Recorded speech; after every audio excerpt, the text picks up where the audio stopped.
अब क्या 500 साल पुराने किसी वाक्य को आज बदलने की कोशिश की जाए या जैसा है वैसे रहने दिया जाए? मुझे लगता है ये तो कोर्ट को तय करना है कि आपको क्या लगता है? हमें कुछ, अभी तो कोर्ट में मैटर है तो हमें कैसे लगेगा?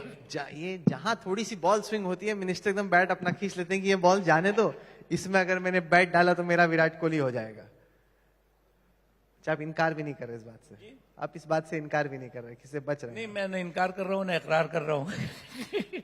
आप लोगों ने ये सुना होगा कि इस वक्त दिल्ली के राजनीतिक गलियारों में इस बात की चर्चा गर्म है कि नकवी जी को एक बड़ा प्रमोशन मिलने वाला है, और हो सकता है कि इस वक्त जो नाम चल रहे हैं उपराष्ट्रपति पद के, उसमें आपका नाम एकदम ऊपर की तरफ चल रहा है।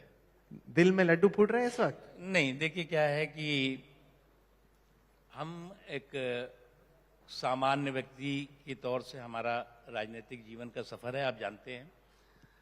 हमें क्या रिस्पॉन्सिबिलिटी मिलनी है, क्या नहीं मिलनी है, ये मुझे मालूम नहीं होता, किसी को भी नहीं मालूम होता। कुछ इंडिकेशन है अभी आपके पास? मैंने कहा किसी को कुछ नहीं मालूम होता है। जो रिस्पॉन्सिबिलिटी दे दी जाती है उसको ईमानदारी से करने की कोशिश करते हैं और वो करेंगे। नहीं, पर क्या आपको लगता है कि बीजेपी एक मुस्लिम को बना सकती है वाइस प्रेसिडेंट देश का? देखिए, मुस्लिम, हिंदू, फला ढिमाका, इसके आधार पर जो है वो मुझे नहीं लगता कि नरेंद्र मोदी जी और बीजेपी कोई फैसला करती है। क्रेडिबिलिटी और कैपेबिलिटी और कमिटमेंट। नहीं, क्योंकि जैसे अब जब मुर्मू जी को चुना गया राष्ट्रपति पद के लिए, तब कहा गया कि पूर्व से आने वाली आदिवासी महिला, तो कहीं ना कहीं इस तरह का क्राइटेरिया तो होता है सिलेक्शन। उनका आप इतिहास देखिए, केवल आदिवासी महिला हैं ये एक इम्पॉर्टेंट है, लेकिन उन्होंने सामाजिक क्षेत्र में, उन्होंने जो है वो शिक्षा के क्षेत्र में, हर क्षेत्र में बहुत बेहतरीन काम किया हुआ है। और ये देश का सौभाग्य है कि एक काबिल, एक आदिवासी समाज से आने वाली महिला पहली बार आजादी के बाद देश की प्रथम नागरिक बनने जा रही हैं। क्या चुनावों में बीजेपी मुस्लिम वोट को माइनस करके चलती है? क्या आप इस बात को मानेंगे, या आपको लगता है कि इस वक्त भी बीजेपी कोशिश कर रही है कि मुसलमान भी बीजेपी को वोट दें?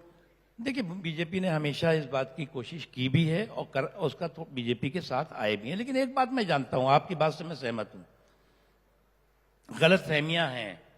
हमारे पॉलिटिकल अपोनेंट्स ने माइनॉरिटी कम्युनिटी और स्पेशली मुस्लिम कम्युनिटी में बहुत उनके दिमाग और दिलो दिमाग में बीजेपी को लेकर के गलतफहमियां पैदा की हैं। हमें कम से कम 4 कदम आगे बढ़ना होगा, तो वो हमारे साथ 1 कदम आगे बढ़ेंगे। एक चीज।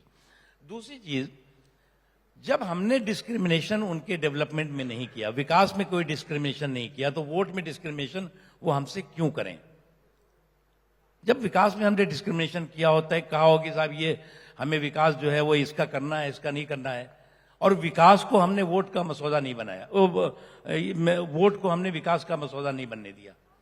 हमने कहा ठीक है, जो समाज के हिस्सा है, जो जरूरत है। और एक चीज, मोदी जी ने कभी नहीं कहा कि देश के संसाधनों पर इस धर्म के लोगों का पहला अधिकार है। उन्होंने कहा कि देश के संसाधनों पर भारत के रहने वाले गरीब, कमजोर तबके, पिछड़े तबके का समान अधिकार है, और वो करके दिखाया।